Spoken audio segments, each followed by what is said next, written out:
vous invite à prendre le psaume suivant, le psaume 44.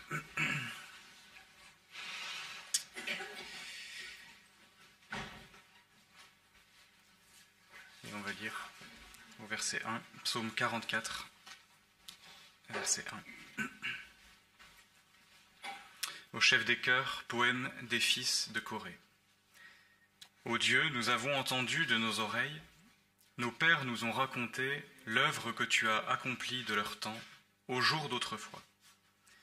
De ta main, tu as dépossédé les nations pour les établir. Tu as frappé des peuples pour leur permettre de s'étendre. Car ce n'est pas avec leur épée qu'ils ont pris possession du pays, ce n'est pas leur bras qui les a sauvés, mais c'est ta droite, c'est ton bras, c'est la lumière de ta face, parce que tu leur étais favorable. C'est toi qui es mon roi, ô Dieu. Ordonne le salut de Jacob. Avec toi nous renversons nos adversaires, par ton nom nous écrasons ceux qui se lèvent contre nous, car ce n'est pas en mon arc que je me confie, ce n'est pas mon épée qui me sauvera, mais c'est toi qui nous sauves de nos adversaires et qui couvre de honte ceux qui nous haïssent. Nous nous glorifions en Dieu chaque jour et nous célébrerons à jamais ton nom. Cependant, tu nous as rejetés, tu nous as couverts de confusion, tu ne sors plus avec nos armées, tu nous fais reculer devant l'adversaire, et ceux qui nous haïssent nous dépouillent à leur profit. Tu nous livres comme du petit bétail à dévorer, tu nous disperses parmi les nations. Tu vends ton peuple pour rien, tu n'en augmentes pas le prix. Tu fais de nous un objet de déshonneur pour nos voisins, de moquerie et de risée pour ceux qui nous entourent. Tu fais de nous la fable des nations. On hoche la tête sur nous parmi les peuples. Ma confusion est toujours devant moi et la honte me couvre le visage. À la voix de celui qui déshonore et bafoue, à la vue de l'ennemi et du vindicatif. Tout cela nous arrive et nous ne t'avions pas oublié. Nous n'avions pas violé ton alliance. Notre cœur ne s'est pas détourné, nos pas ne se sont pas éloignés de ton sentier, pour que tu nous écrases dans la demeure des chacals et que tu nous couvres de l'ombre de la mort. Si nous avions oublié le nom de notre Dieu, si nous avions étendu nos mains vers un Dieu étranger, Dieu ne l'aurait-il pas découvert, lui qui connaît les secrets des cœurs? Mais c'est à cause de toi qu'on nous met à mort tout le jour, qu'on nous regarde comme des brebis de boucherie. Lève-toi. Pourquoi dors-tu, Seigneur? Réveille-toi. Ne nous rejette pas à jamais. Pourquoi caches-tu ta face? Pourquoi oublies-tu notre malheur et notre oppression? Car notre âme est abattue dans la poussière, notre corps est attaché à la terre. Lève-toi pour nous secourir. Délivre-nous à cause de ton amour. Le psaume est déjà long, mais j'aimerais ajouter deux lectures pour nous conduire dans la méditation, deux lectures dans le Nouveau Testament. D'abord dans la première épître de Pierre, au chapitre 4.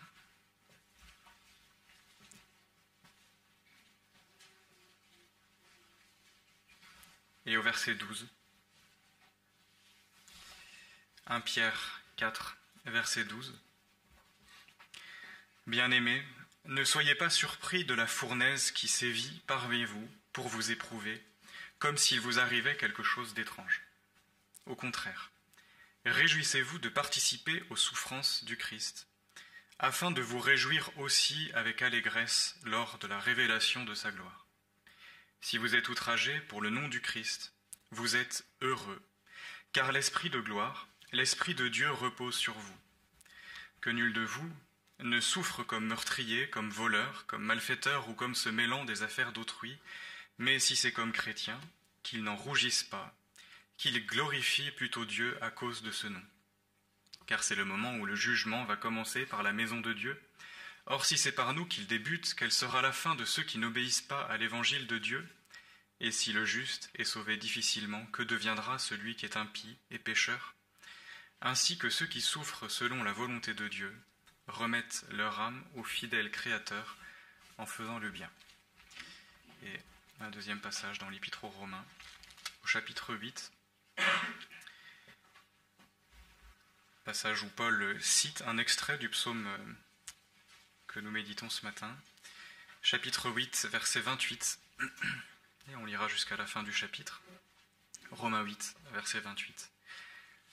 Nous savons du reste que toute chose coopère au bien de ceux qui aiment Dieu, de ceux qui sont appelés selon son dessein, car ceux qu'il a connus d'avance, il les a aussi prédestinés à être semblables à l'image de son Fils, afin qu'il soit le premier-né d'un grand nombre de frères. Et ceux qu'il a prédestinés, il les a aussi appelés. Ceux qu'il a appelés, il les a aussi justifiés, et ceux qu'il a justifiés, il les a aussi glorifiés. Que dirons-nous donc à ce sujet? Si Dieu est pour nous, qui sera contre nous? Lui qui n'a pas épargné son propre Fils, mais qui l'a livré pour nous tous, comment ne nous donnera-t-il pas aussi tout avec lui par grâce? Qui accusera les élus de Dieu? Dieu est celui qui justifie. Qui les condamnera? Le Christ Jésus est celui qui est mort, bien plus. Il est ressuscité, il est à la droite de Dieu et il intercède pour nous. Qui nous séparera de l'amour de Christ? La tribulation ou l'angoisse ou la persécution ou la faim ou le dénuement ou le péril ou l'épée, selon qu'il est écrit, et là c'est la citation du psaume, « À cause de toi, l'on nous met à mort tout le jour. On nous considère comme des brebis qu'on égorge. Mais dans toutes ces choses, nous sommes plus que vainqueurs par celui qui nous a aimés. Car je suis persuadé que ni la mort, ni la vie, ni les anges, ni les dominations, ni le présent, ni l'avenir, ni les puissances, ni les êtres d'en haut, ni ceux d'en bas, ni aucune autre créature ne pourra nous séparer de l'amour de Dieu en Christ Jésus, notre Seigneur. » Jusqu'ici pour les lectures.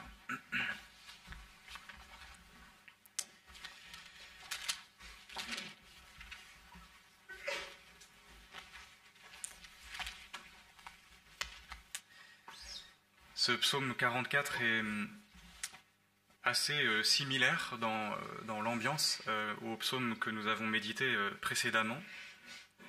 La différence marquante, c'est qu'on passe du terrain assez individuel du psalmiste qui se lamente sur ses douleurs, sur ses incompréhensions, à un terrain qui est un terrain plus communautaire. Là, c'est le peuple entier qui se lamente, qui ne comprend pas ce qui lui arrive.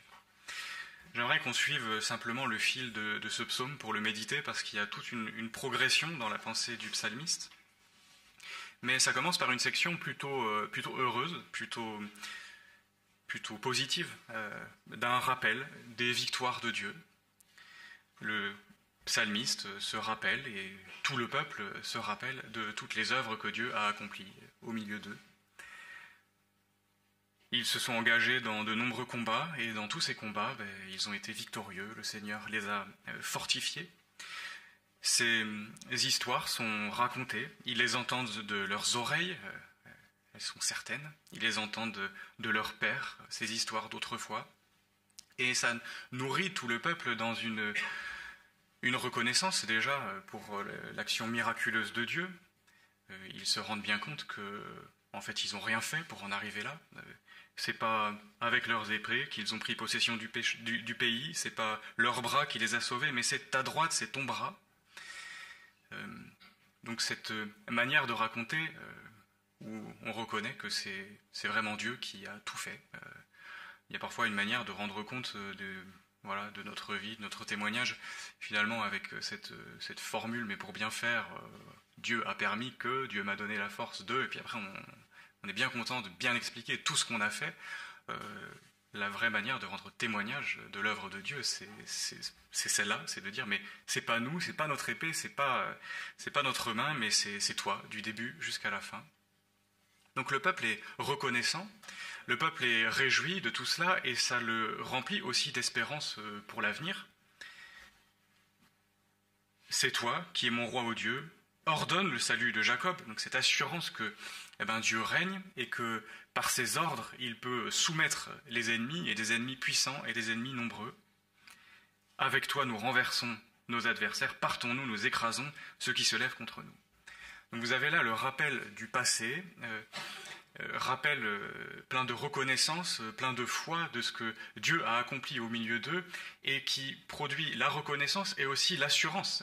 C'est-à-dire, le Seigneur m'a conduit jusqu'à maintenant, le Seigneur m'a donné la force, le Seigneur a vaincu les adversaires, il nous fait avancer avec nos armées, nous avons l'assurance donc qu'en continuant, et en continuant le combat, le Seigneur va intervenir encore et va soumettre nos ennemis encore. Partons-nous, nous écrasons ceux qui se lèvent contre nous.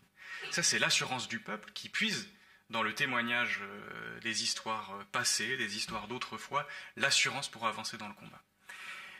Et puis là, on arrive à un tournant dans le psaume qui nous montre le désarroi profond dans lequel se trouvait le peuple. Ce cependant au verset 10 qui fait tout basculer. Voilà, on est rempli d'assurance, on voit bien que c'est toi qui as tout fait, et on croit que tu vas encore le faire et écraser nos ennemis, mais pourtant, et c'est vraiment le complet démenti de l'expérience et de la réalité aujourd'hui. Voilà, ça c'est ce qu'on croit, c'est ce que tu as fait, c'est ce qu'on pensait que tu allais continuer à faire, mais cependant, tu nous as rejetés, tu nous as couverts de confusion. Et là, il y a ce désarroi, cette incompréhension complète du peuple qui se retrouve, après avoir vaincu les ennemis, ils continuent à combattre, mais plutôt que les ennemis reculent, dorénavant ils avancent. Et ils avancent pas qu'un peu, c'est dorénavant eux qui reculent, qui sont laminés aux yeux de tous. C'est quelque chose, évidemment, qui trouble le peuple. Qu'est-ce qui a changé dans le peuple ? Rien, ils continuent à combattre. À la rigueur, dans des moments comme ça, on peut s'interroger, mais peut-être on fait mal les choses.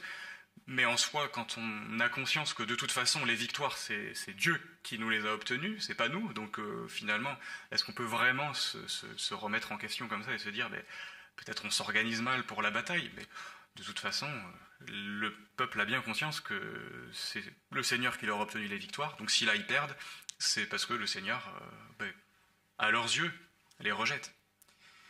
D'un coup, c'est la confusion, c'est le désarroi, c'est une blessure pour le peuple qui l'amène même à remettre en question quelque part la valeur qu'il a aux yeux de Dieu. Ils disent « tu vends ton peuple pour rien ». C'est vraiment, on imagine là toute leur douleur. Vous avez vaincu les ennemis, vous avez triomphé, le Seigneur a tout fait pour vous, ce qui vous donne le sentiment, le Seigneur m'aime. Il l'a prouvé par les victoires, il l'a prouvé par tout ce qu'il a fait, par ses miracles, par ses prodiges.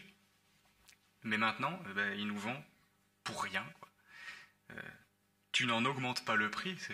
On imagine ce peuple à la déroute et le sentiment d'un coup de passer du peuple de Dieu qui a de la valeur à ses yeux, tellement de valeur que Dieu les rend triomphants des ennemis, à ce peuple qui vaut plus rien. Le sentiment que Dieu s'en soucie plus du tout et qu'ils sont juste en déroute face aux ennemis. À cela s'ajoute le regard des autres nations. Tu fais de nous un objet de déshonneur pour nos voisins, de moquerie et de risée pour ceux qui nous entourent. Tu fais de nous la fable des nations, on hoche la tête sur nous parmi les peuples. C'est-à-dire que non seulement le peuple est dans cette interrogation, cette incompréhension, mais pourquoi quelque part ça marche plus, ça marchait jusqu'à maintenant, on avançait, et puis d'un coup ça marche plus. On s'arrête, même pire, on recule, et en plus on devient un sujet de conversation au sein des autres nations. Voilà, on parle de nous, on est la risée, tu fais de nous la fable des nations. C'est vraiment un pas supplémentaire dans l'humiliation. Sujet de discussion, de moquerie, de raillerie. Et là, on sent que le peuple est atteint, véritablement, le peuple est découragé, le peuple perd confiance. Et presque le peuple se laisse évaluer par les autres peuples, par les autres nations. C'est ce moment où l'accusation, les railleries, les moqueries pénètrent le cœur des enfants de Dieu et finalement, c'est comme un poison qui va faire son chemin et qui va conduire dans un profond découragement. Se dire, mais oui, en fait, on est ridicule. En fait, on n'est plus rien pour Dieu. Et on finit par rentrer quelque part dans la logique de l'adversaire. Je pense que là, il y a quelque chose auquel il faut faire attention. Les railleries, les moqueries, les accusations, c'est le malin qui les envoie.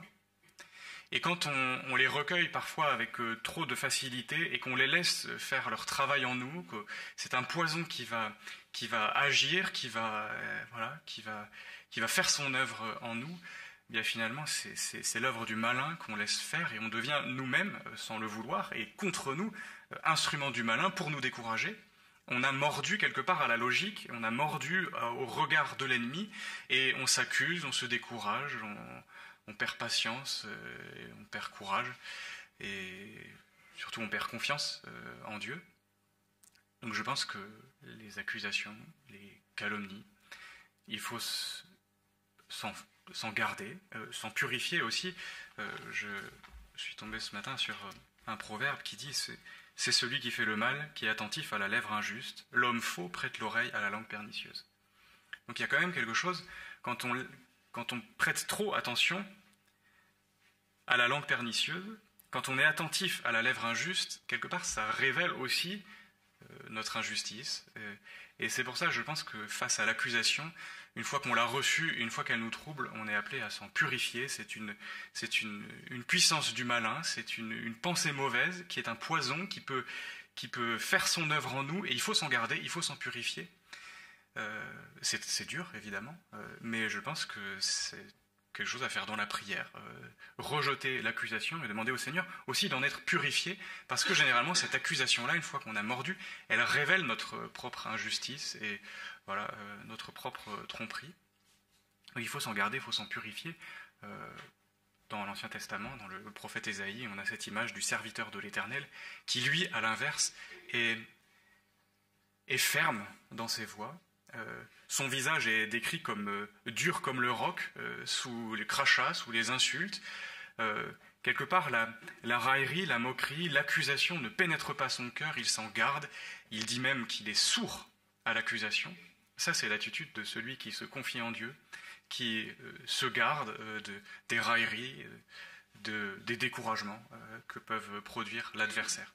Et donc là, il y a une position de foi, un acte de foi dans la prière, de se dégager de l'accusation et de s'en purifier aussi, sachant que c'est quelque chose qui corrompt et qui fait son chemin quand on l'accueille trop facilement. Donc le peuple est découragé, le peuple perd confiance, et le peuple évidemment s'interroge. Mais qu'est-ce qu'on a fait pour mériter ça? Et là, c'est assez étonnant dans ce psaume. Il y a d'autres psaumes qui montrent cette conscience du psalmiste d'être évidemment pécheur et responsable de ses malheurs à cause de son péché. Mais ici, le psalmiste, de la part du peuple, dit « Mais tout ça nous arrive et nous ne t'avions pas oublié, nous n'avions pas violé ton alliance. » À la rigueur, si c'était la conséquence de notre péché, on comprendrait.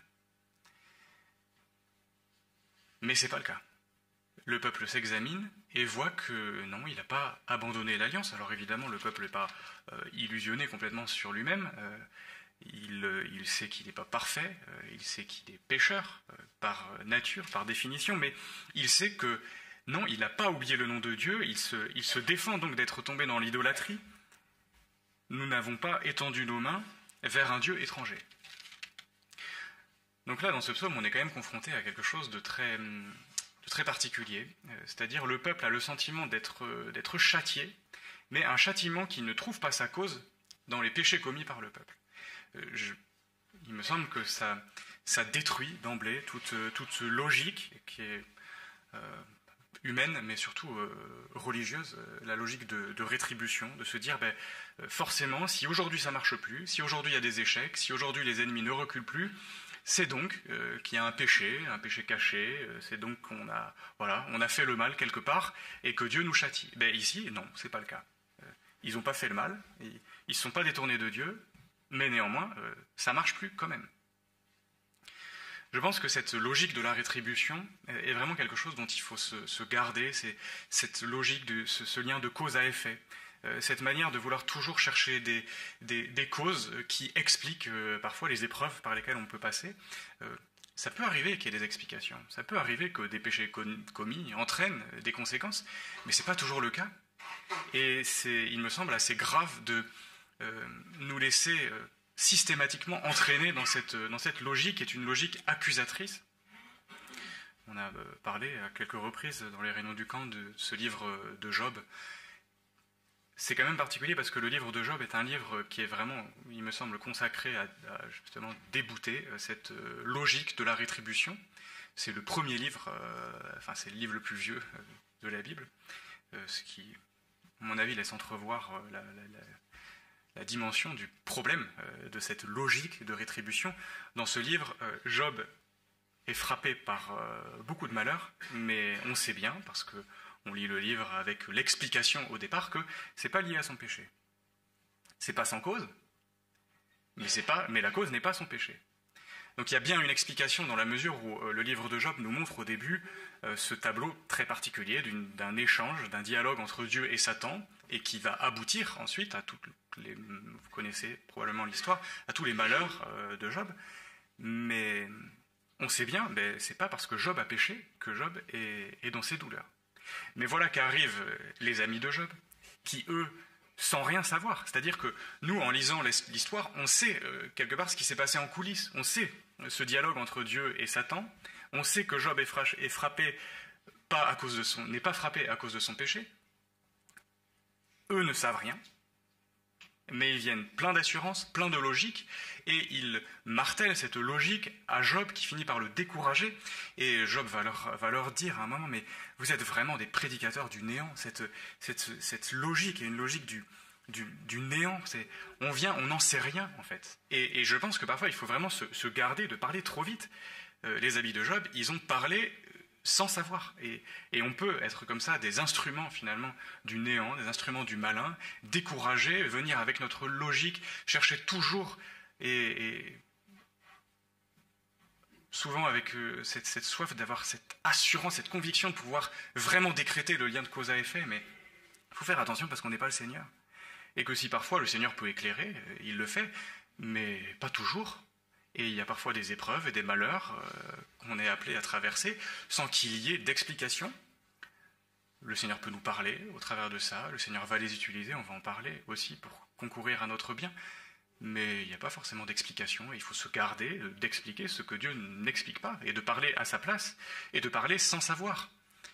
Et c'est bien le problème des amis de Job, et Job va leur dire, mais vos phrases finalement qui sont des phrases assassines, qui sont remplies d'assurance, de certitude, d'avoir bien compris comment tout ça fonctionne, ce sont des maximes de cendre.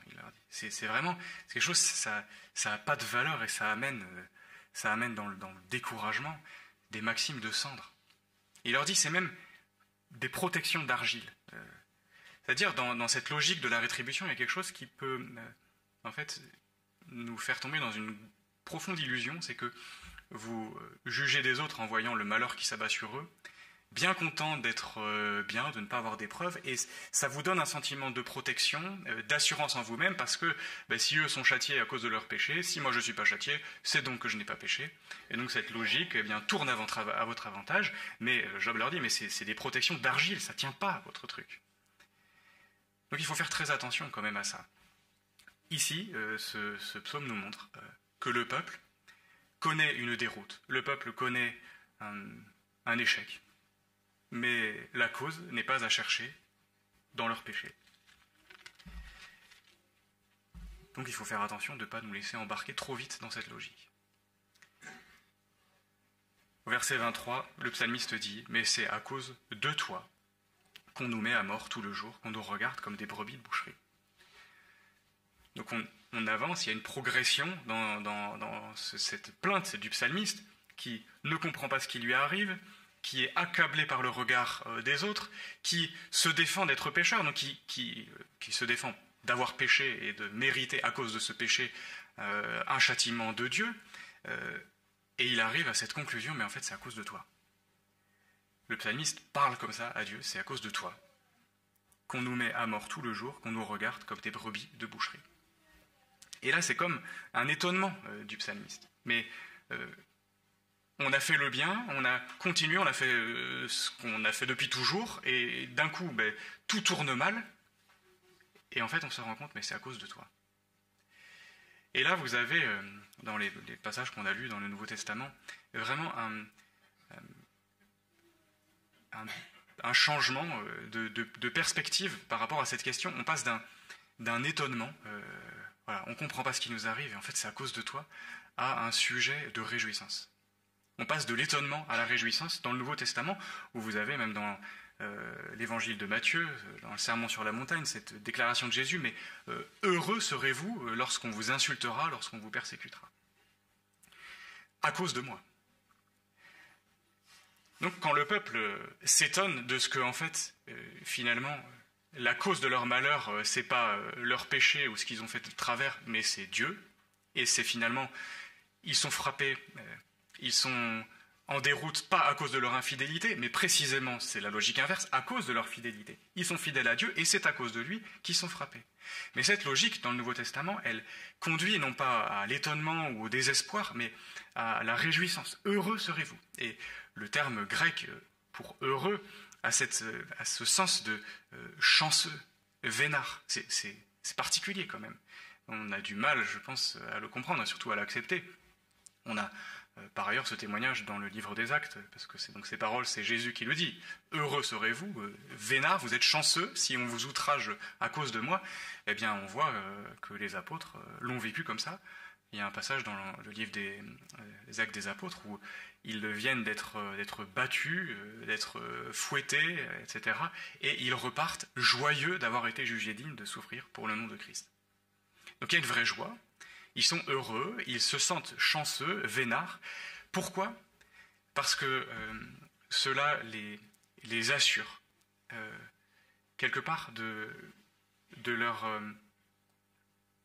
c'est précisément un gage de ce qu'ils sont dans la vérité.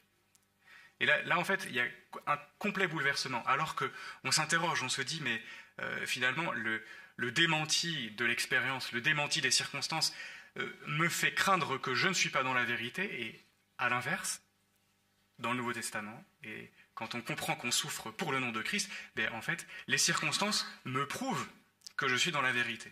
C'est-à-dire, l'épreuve, plutôt que d'être un sujet qui va me mettre à terre et me conduire à remettre tout en question, mais Dieu ne m'aime pas, je suis à ses yeux, voilà, j'ai pas de valeur, je vaux rien, tu nous vends pour un rien, etc. Tout ce cri, ce désespoir. Une fois qu'on comprend, mais non, c'est à cause de lui. Et en fait, c'est au contraire une preuve de son amour, et au contraire une preuve et un gage de ce qu'on est dans la vérité. C'est parce que je suis fidèle à lui, c'est parce que je le sers, que bien, je subis les opprobres, et puisque je subis les opprobres, eh bien, je sais, et cela atteste et renforce mon assurance de ce que je suis dans le vrai, de ce que je sers vraiment le Seigneur. C'est les outrages de Christ qui retombent sur nous. Heureux serez-vous lorsqu'on vous insultera, qu'on vous persécutera, qu'on répandra faussement sur vous toutes sortes de mal à cause de moi. C'est-à-dire, toute la calomnie, le mal rapporté faussement à cause de moi, réjouissez-vous, soyez dans l'allégresse. Pourquoi ? Parce que votre récompense sera grande dans les cieux, car c'est ainsi qu'on a persécuté les prophètes qui vous ont précédés. Donc cette assurance, d'un coup, de se dire, mais voilà, je cherche à être fidèle au Seigneur. Je marche avec lui. Je prends position, je reviens à la parole, cela m'amène à être insulté, à être persécuté, à ce qu'on répande faussement sur moi toutes sortes de mal. Eh bien, je m'en réjouis, parce que c'est une preuve que, vraiment, je travaille pour le Seigneur, et que je suis fidèle à sa parole. C'est une preuve que je suis uni à lui, et que je participe, et ça, on voit dans les épîtres de Paul, Paul se réjouit de participer aux souffrances de Christ. Il est heureux de ça. Les souffrances révèlent justement son union à Jésus-Christ.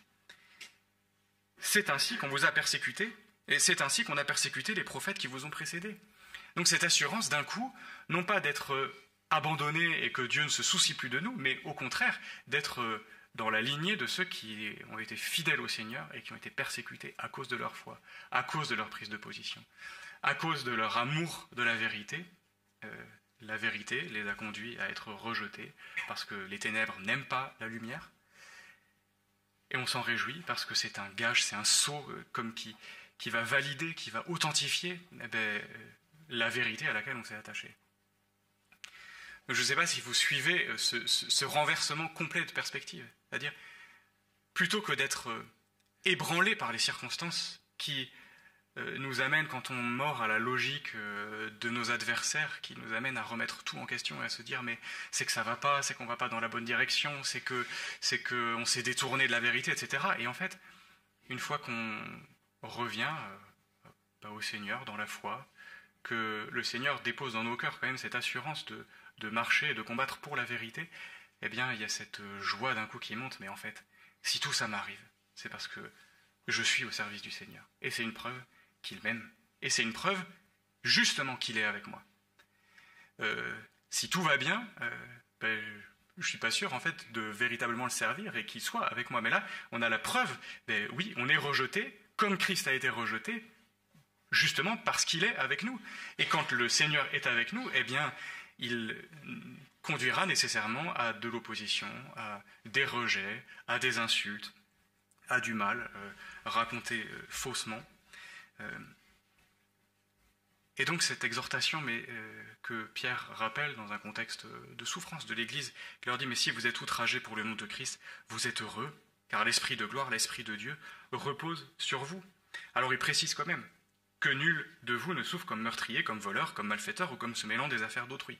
Là, il faut quand même, faut pas s'emballer trop vite et se dire « Ah, ça y est, les malheurs que j'ai, c'est la preuve que le Seigneur m'utilise, etc. » Parfois, même quand même malheureusement assez régulièrement dans l'expérience humaine, on récolte aussi le fruit de notre méchanceté.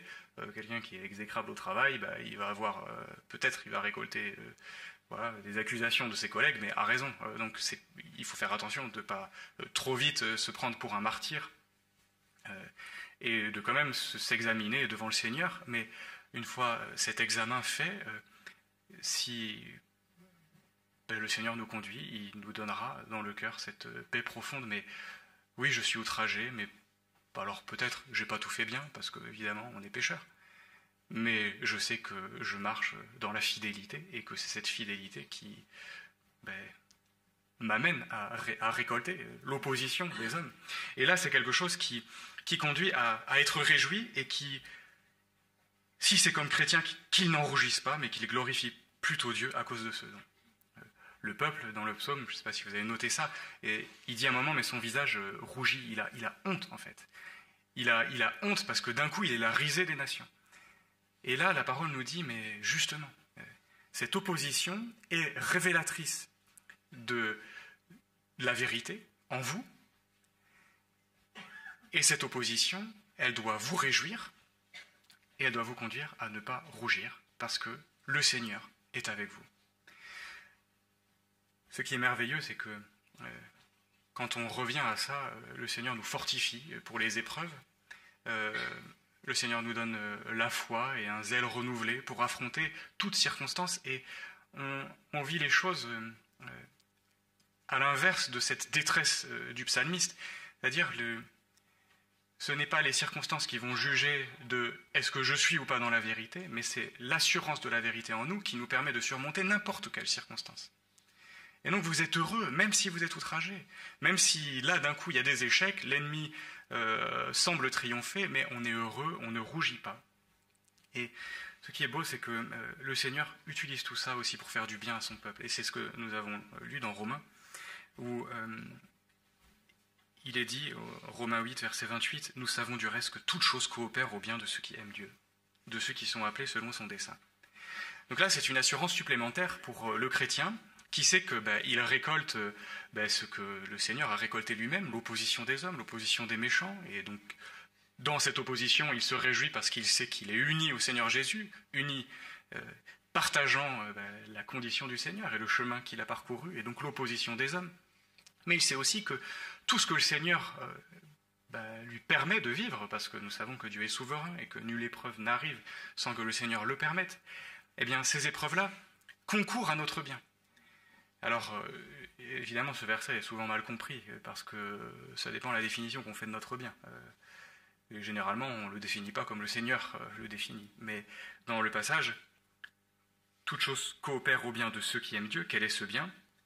Le fait que ceux qu'il a connus d'avance, il les a prédestinés à être semblables à l'image de son Fils. Ça, c'est la volonté de Dieu, et c'est ça le bien. Le Seigneur, il veut nous transformer à l'image de son Fils. Et donc, il va le faire aussi au travers des épreuves. Au travers de l'opposition, notre foi va être fortifiée. Quand tout va bien, quand on triomphe, il y a peu de remise en question, et finalement, la foi n'est pas de la même nature que la foi de l'épreuve. La foi où il n'y a plus rien, la foi où on peut se reposer sur rien de visible, aucune assurance, et on n'est pas poussé et entraîné par l'ensemble, on est seul, on revient à Dieu, Et je pense que dans des moments comme ça, on goûte davantage de la connaissance du Seigneur et de ce qu'est la véritable foi. C'est ce que nous dit aussi l'apôtre Pierre, que cette foi, dans l'épreuve, elle prend de la valeur, elle est affinée comme l'or. Il y a quelque chose qui la fortifie, qui l'amplifie. Et on mesure que, dans toutes ces épreuves, le Seigneur désire nous mener à terme son projet pour nous, c'est nous transformer à l'image de son Fils. L'épreuve, elle va nous briser, elle va nous conduire à nous purifier aussi. C'est ce que Pierre dit dans le passage qu'on a lu, le jugement commence par la maison de Dieu.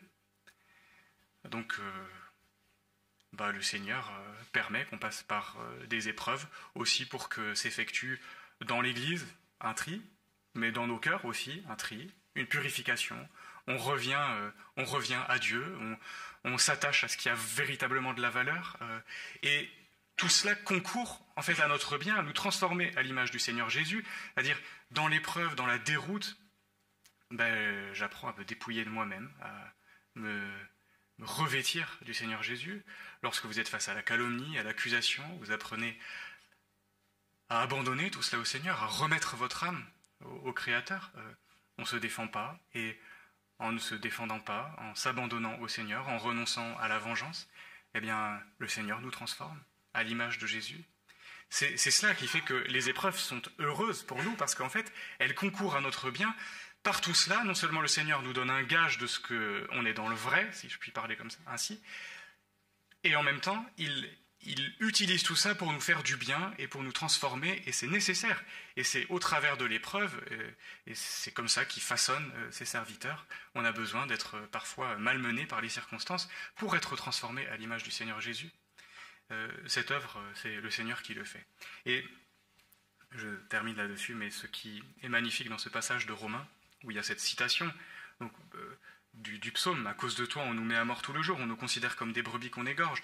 Paul fait référence à ce psaume. Il sait bien que, quelque part, ce qui a toujours été, que le peuple de Dieu, à cause du nom de Dieu, est malmené au travers des oppositions, des persécutions. Mais Paul a cette affirmation, après avoir dit cela, « Mais dans toutes ces choses, nous sommes plus que vainqueurs par celui qui nous a aimés. » Nous sommes plus que vainqueurs. Il y a une assurance, et là je pense qu'il faut vraiment ouvrir notre cœur à cela.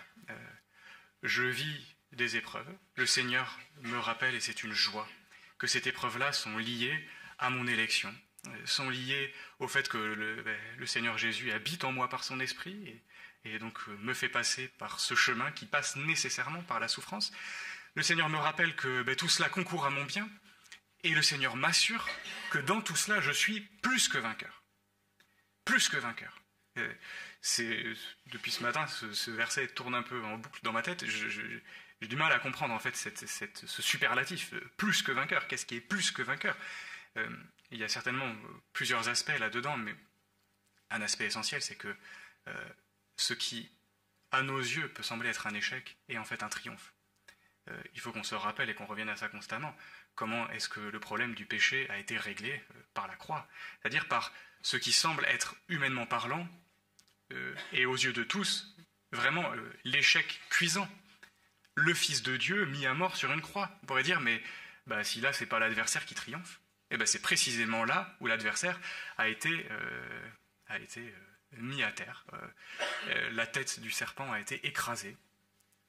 C'est par la croix qu'il a livré en spectacle les puissances, les dominations, etc.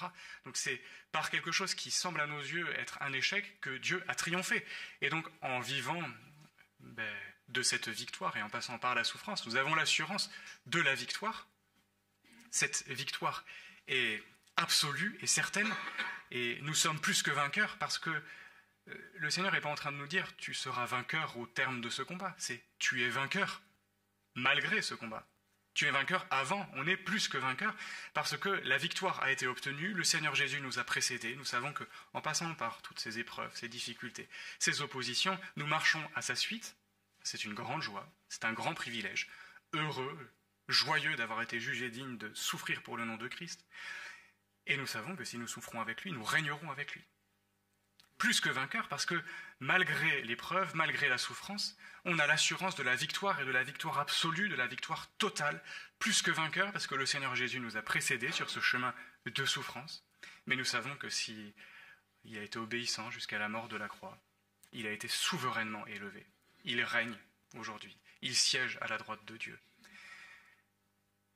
La souffrance par laquelle on passe est d'une certaine manière encore la sienne. Il parle à Paul quand il l'arrête en disant « Mais pourquoi me persécutes-tu ? Le Seigneur Jésus n'est pas insensible à notre douleur. C'est pas maintenant il est au ciel dans la joie et puis c'est à notre tour de souffrir. Le Seigneur est encore, c'est mystérieux, solidaire avec les souffrances de son corps qu'est l'Église. Mais il est avec nous et puisque nous sommes avec lui, nous avons l'assurance du terme de ce combat, de la victoire absolue. Je sais que mon Rédempteur est vivant. Je sais qu'il se lèvera le dernier sur la terre. Nous sommes plus que vainqueurs. Et tout le doute qui traverse le psaume 44 est ici résolu. Ce doute, c'était, mais on est vraiment pour toi si rien, si insignifiant, tu nous vends pour un rien. C'est-à-dire doute finalement de l'amour de Dieu, et à la fin du psaume, il y a cet appel, mais fais quelque chose à cause de ton amour pour nous. Et ici, dans ce passage de Romains, on a ce triomphe de l'amour qui est proclamé. Bien, le Seigneur nous a prouvé son amour de la manière la plus absolue et définitive qui soit. Il l'a prouvé par la croix. Lui qui n'a pas épargné son propre Fils, mais qui l'a livré pour nous, comment ne nous donnera-t-il pas aussi tout avec lui par grâce ? C'est-à-dire, il a tout fait, il nous a prouvé son amour, et cet amour, rien ne peut nous en séparer. Et là, Paul nous donne ces versets magnifiques. Je suis persuadé que ni la mort, ni la vie, ni les anges, ni les dominations, ni le présent, ni l'avenir, ni les puissances, ni les êtres d'en haut, ni ceux d'en bas, ni aucune autre créature ne pourra nous séparer de l'amour de Dieu en Christ Jésus, notre Seigneur. Et c'est ça toute notre assurance et tout ce qui fait notre joie, même dans l'épreuve, c'est que elle ne remet plus en cause l'amour du Seigneur. Il l'a prouvé d'une manière définitive. On sait qu'il nous aime, que même l'épreuve est un gage de son amour, en fait, et qu'il est avec nous et qu'il nous conduit. On sait qu'on a l'assurance de la victoire et que rien ne peut nous séparer de cet amour. Je pense qu'au milieu de l'épreuve, s'il y a certainement une chose à recevoir, c'est s'ouvrir à l'amour du Seigneur. Demander d'avoir cette révélation renouvelée de l'amour de Dieu manifesté en Jésus-Christ pour nous. Cet amour est certain. Cet amour, il est même objectif parce qu'il ne repose pas sur ce qu'on aime et sur ce que Jésus a accompli à la croix. Il l'a prouvé par son sacrifice. Il nous aime, c'est un fait. Et rien de ce qui va nous arriver, aucune épreuve, aucun échec ne va remettre en cause, ne va remettre en question cet amour. Nous avons l'assurance que ni la mort ni la vie, rien de tout ça ne nous éloignera de l'amour de Dieu en Jésus-Christ. Cet amour, on s'y ouvre, on y revient. Et je vous invite dans la prière simplement à le remercier et à ouvrir notre cœur. Notre Dieu, nous te demandons le regard de la foi sur les circonstances de nos vies. Pardon pour toute logique qui ne vient pas de toi. Pardon d'écouter la voix des menteurs. Pardon d'écouter les accusations de l'ennemi. Pardon aussi pour toute logique religieuse. Seigneur, nous voulons venir à toi et te remercier. Si nous souffrons pour ton nom, d'être jugés dignes, de passer par le chemin par lequel est passé Jésus-Christ. Nous te demandons, s'il te plaît, ton secours pour en triompher dans la foi. Nous voulons rester fidèles, demeurer fidèles à toi. Nous te louons parce qu'au milieu de l'épreuve, tu déposes dans nos cœurs de la joie. Cette joie, on ne peut pas la fabriquer. Cette joie, elle vient de ton Saint-Esprit et nous voulons nous y ouvrir pour que nous puissions persévérer sur le chemin et être endurants malgré les oppositions. Nous voulons aussi ce matin te remercier, te bénir pour l'amour que tu as manifesté pour nous. Merci pour cette assurance que tu déposes dans nos cœurs, une fois pour toutes, que nous sommes aimés de toi, aimés pour toujours et que tu l'as prouvé par la plus belle des choses qui soit, le sacrifice de Jésus. Merci parce que rien sur notre chemin, rien dans notre vie ne remet en cause cet amour certain et absolu. Merci parce qu'en toutes circonstances, nous sommes plus que vainqueurs. Nous te demandons de déposer ces choses dans nos cœurs et de nous accorder l'assurance, l'endurance pour poursuivre la marche. Dans le nom de Jésus. Amen.